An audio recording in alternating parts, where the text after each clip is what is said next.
Tujuannya supaya kamu ngerti artinya balik dalam fikih dan tahu tanda-tanda balik dalam fikih. Belajar akan memutar video tentang balik dalam fikih. Video ini akan mampu menjelaskan dan menyimpulkan tanda-tanda usia balik dalam pandangan fikih. Yang akan kita pelajari adalah 1. Pengertian balik, akal, dan mukallaf. Pengertian sampai pada fase dewasa. Apa sih yang terjadi kalau kita sudah dewasa? Kita akan mengalami perubahan fisik seperti berat dan minum. Meskipun belum mengalami bagi anak laki-laki bisa berumur 9 tahun Dari video yang sudah kalian lihat ini, ada yang mau bertanya? Sauki, oke, Sauki ada yang mau ditanyakan dari videonya? Kenapa usia balik terjadi dalam hanya umur 15 tahun saja? Dengan ketentuan dalam agama Islam. Itu ya jawabannya, Sauki. Ada lagi yang mau tanya? Kita akan membahas ke materinya menyambut usia balik. Seperti yang anak-anak tahu tadi, tujuan dari kegiatan kita hari ini supaya kalian tahu, kalian paham artinya balik dan tanda-tandanya balik. Nah, ini Bu Lali sudah membuat Google Sites tentang usia balik. Dijelaskan dalam Al-Quran, ajarkan anak untuk sholat di usia 7 tahun dan tanda-tandanya ada 3. Mimpi basah buat siapa, Nak? Laki-laki. Apakah perempuan mengalami mimpi basah? Coba Bulari pengen tahu menurut Sela menstruasi seperti apa, Sela? Diturunkan boleh maskernya? Menstruasi apa, Sela? Yang keras ya. Yang dialami perempuan. Iya, dialaminya bagaimana seperti yang kamu pernah tahu menstruasi? Keluar darah. Pinter. Mungkin Kaila. Apa yang kamu tahu tentang menstruasi, Kaila? Tadi katanya keluar darah, yang keluar ini cuma perempuan. Kaila, apa lagi yang kamu tahu tentang menstruasi? Apakah menstruasi setiap hari? Setiap tahun? Kapan, Kaila? Setiap bulan. Setiap bulan, benar. Terus sekarang mau tanya tentang mimpi basah, karena mimpi basah yang mengalami anak laki-laki. Bari mau tanya sama anak laki-laki. Rafa, mimpi basah itu apakah mimpi keluar ompol? Bukan. Apa yang Rafa tahu tentang mimpi basah? Keluar apa ya? Alvan, keluar apa Van kalau mimpi basah, Van? Sperma, betul. Alhamdulillah bisa semua. Kalau gitu, kalau anak-anak bisa semua, pertanyaannya sudah terjawab semua, berarti akan membuat kelompok. Seperti yang anak tahu tadi, kita hari ini akan belajar wawancara. Kelompoknya berarti akan acak, silakan berhitung 1 sampai 4 ya. 1, 2, 3, 4, 5, 1, 2, 3, 4. Oke, kelompoknya sesuai dengan hasil pembagian kelompok masing-masing. Mulai bagi kelompoknya walaupun acak, berarti tahu satu kelompok pasti ada yang bisa banget, ada yang biasa saja ya. Nah, Bulari tujuannya bagi kelompok acak itu supaya yang bisa membantu yang kurang bisa. Karena ini tugas kelompok, berarti harus bekerja sama. Nanti ada yang bagian bertanya, karena kamu wawancara kan bertanya. Ada yang bagian mencatat, nanti gantian. Bulari sudah buat lembar kerja. Nah, lembar kerjanya ini ada instruksinya. Jadi yang pertama kamu mengamati videonya sudah kamu amati. Kemudian yang kedua, kamu pilih 3 teman sekelas kamu, boleh laki-laki, boleh perempuan, dan 3 dari kakak kelas. Terus namanya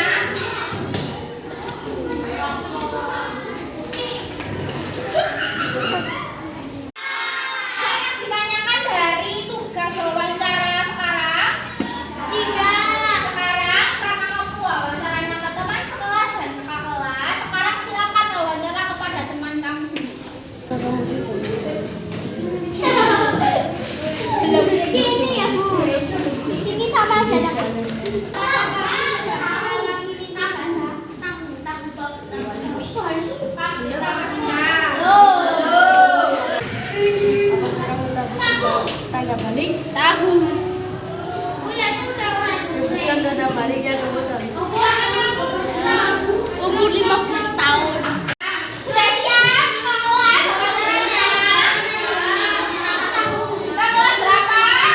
Kelas 6. Ayo, mulai izinkan. Ayo sekarang kita keluar. Ayo, kalian mau citra lo.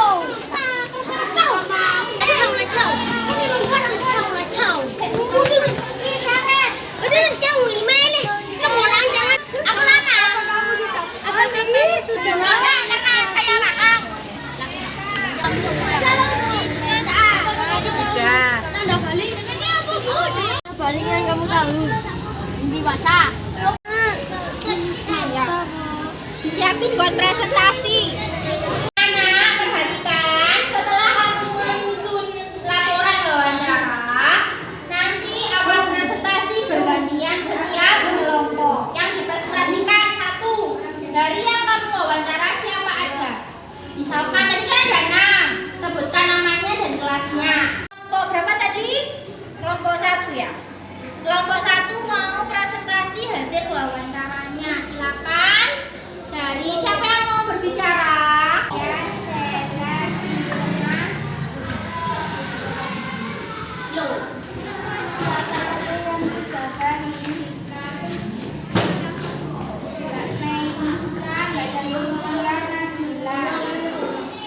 Ulangi.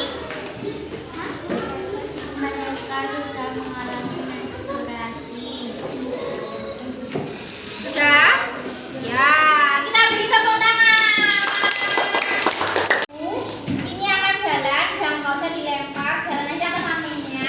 Kalau lagunya berhenti, berarti anak yang lagi megang talking stick-nya ini, dia harus mengajukan pertanyaan tentang hasil presentasi tadi atau hasil dari video tadi. Apa aja boleh, kamu boleh tanya apa aja. Ada yang ditanyakan? Ya, sudah siap? Sudah siap belum?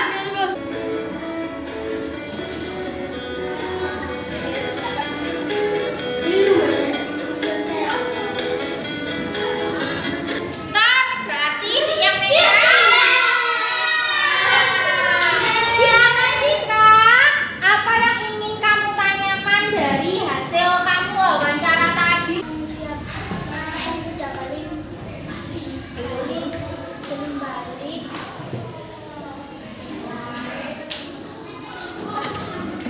Belum 15 tahun. Oke, ada yang mau menjawab? Tadi tandanya ada 3, ada mimpi basah, menstruasi, dan umur 15 tahun. Tadi pertanyaannya Vida Citra habis wawancara itu, Bu, yang saya wawancara itu loh sudah boleh padahal belum 15 tahun. Sekarang kalau dia sudah menstruasi kayak tadi yang diwawancarai siapa?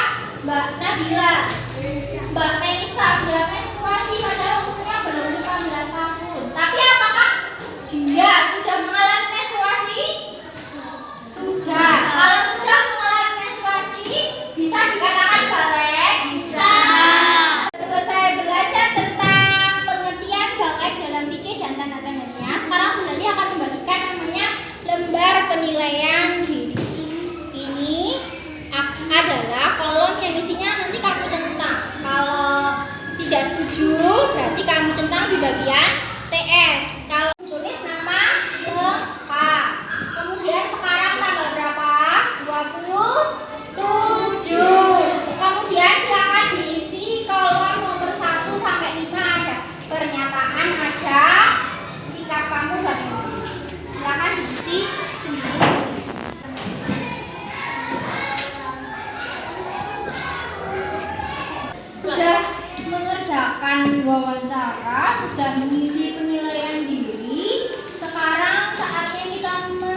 Nah, ini akan membuat proyek dengan tema bangunlah jiwa dan ragamu. Jadi selain badan kamu yang harus dijaga kesehatannya, jiwanya juga harus dijaga. Nah, proyeknya nanti tujuannya supaya kita bisa membangun kesadaran atas isu perundungan di lingkungan sekolah. Ada 5 tahapan. Hari ini kita akan melakukan tahapan yang pertama, yaitu pengenalan. Nah, ini siap? Nah, ini dimensi pertama dari Pancasila yang akan kita bangun di sini adalah beriman dan bertakwa kepada Tuhan Yang Maha Esa. Kita akan belajar untuk bagaimana sih berakhlak kepada sesama manusia. Tujuannya di sini supaya nanti ketika akhir proyek kamu punya rasa kesamaan dengan orang lain. Kemudian bisa diwujudkan dalam aktivitas kelompok.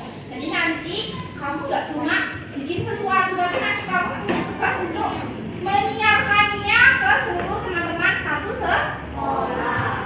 Oke. Kemudian yang kedua adalah kita akan belajar untuk membangun sikap gotong royong. Karena nanti proyek yang akan kalian lakukan adalah bersama-sama, jadi kita akan belajar tentang kolaborasi dan kerja sama. Kemudian kita akan juga belajar untuk membangun sikap kreatif, membuat karya yang orisinal dan inovatif. Bisa nanti buat posternya bisa online, bisa. Nanti buat konten, siap? Siap. Harus bisa semua ya? Ya. Boleh menyiapkan pantun, boleh, puisi boleh. Nah, selain profil pelajar Pancasila, kita juga akan belajar tentang profil pelajar rahmatan lil alamin. Kita akan membangun sikap soleh secara sosial. Gimana tujuannya? Supaya kita punya sikap sopan santun dan menghormati kepada orang lain. Oke. Nah, Di sini dilanjutkan ya. ya.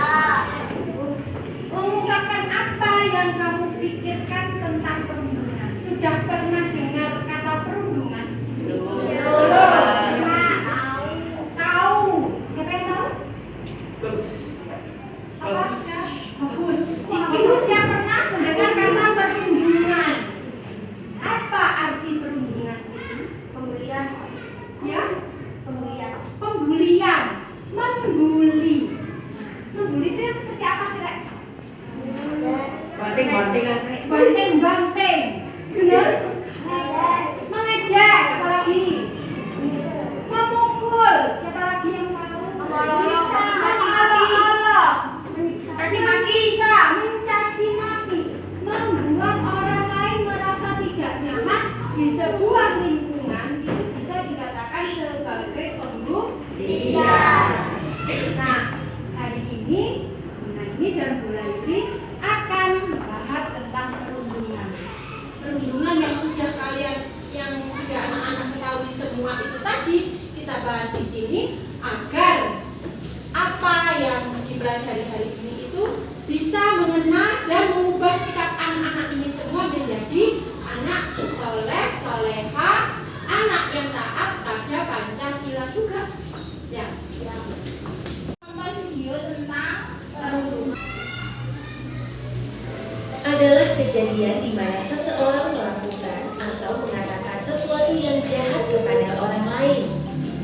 Bullying biasanya dilakukan secara terus-menerus dan berulang kali oleh seseorang atau sekelompok orang terhadap seseorang atau sekelompok orang lain selama berminggu-minggu, berbulan-bulan, atau bahkan bertahun-tahun. Berikut ini jenis-jenis bullying yang mungkin terjadi. Verbal atau lisan, yakni mengejek dan mengata-ngatai seseorang. Fisik, yakni menyakiti seseorang secara fisik, merusak atau mencuri barang. Sikap atau gerakan tubuh yang vulgar dan tidak sopan, yakni merusak hubungan sosial melalui pengucilan, berbohong, atau menyebarkan gosip. Mengancam, yakni membuat seseorang merasa takut, terintimidasi, atau membuat mereka melakukan hal-hal secara terpaksa. Cyberbullying, yakni bullying melalui internet, telepon seluler, atau teknologi-teknologi lainnya untuk mengganggu, mengancam, mempermalukan, atau menyasar orang lain. Tadi sudah membahas bersama Bu Naini bagaimana itu perundungan. Anak-anak juga sudah melihat video tentang jenis-jenis perundungan. Nah, sekarang Bu Naini dan Bu Aini akan membagikan lembar kerja. Silakan anak-anak tulis. Yang pertama, apa yang kamu ketahui tentang bullying atau perundungan? Kemudian, apa saja jenis perundungan yang kamu ketahui, dan tulis satu contoh perundungan yang bisa yang terjadi sama kamu atau pernah kamu lihat. Sudah jelas?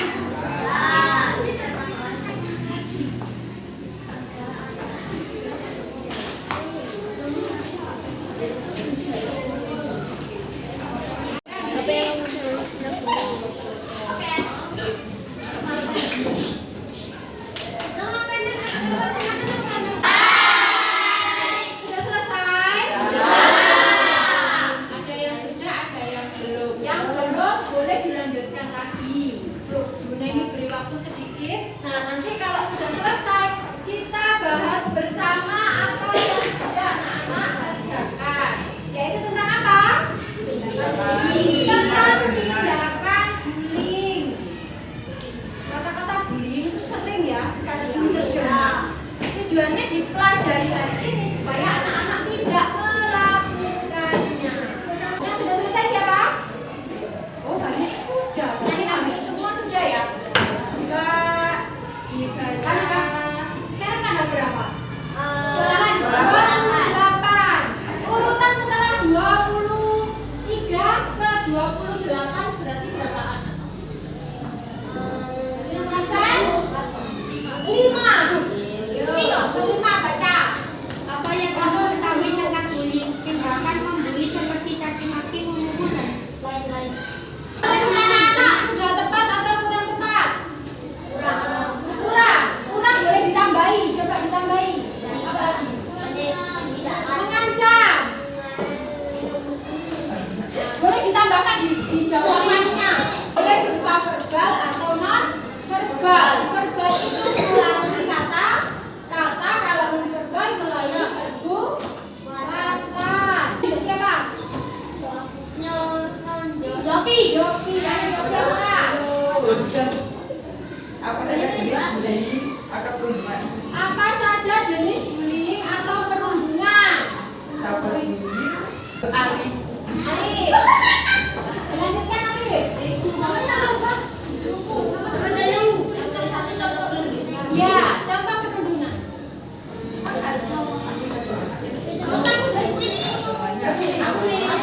Contoh perundungan itu apa? Penyiksaan. Ya, menyiksa orang lain. Ada pendapat lain? aku Mencaci maki teman. Mengancam anak sehingga enggan ke sekolah, ya betul.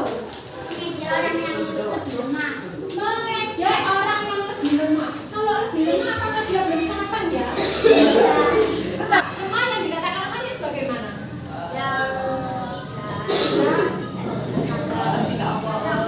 Takut. Takut di sini takut itu lemahnya itu bukan dia tidak sarapan, tapi dia ada rasa takut kepada seseorang.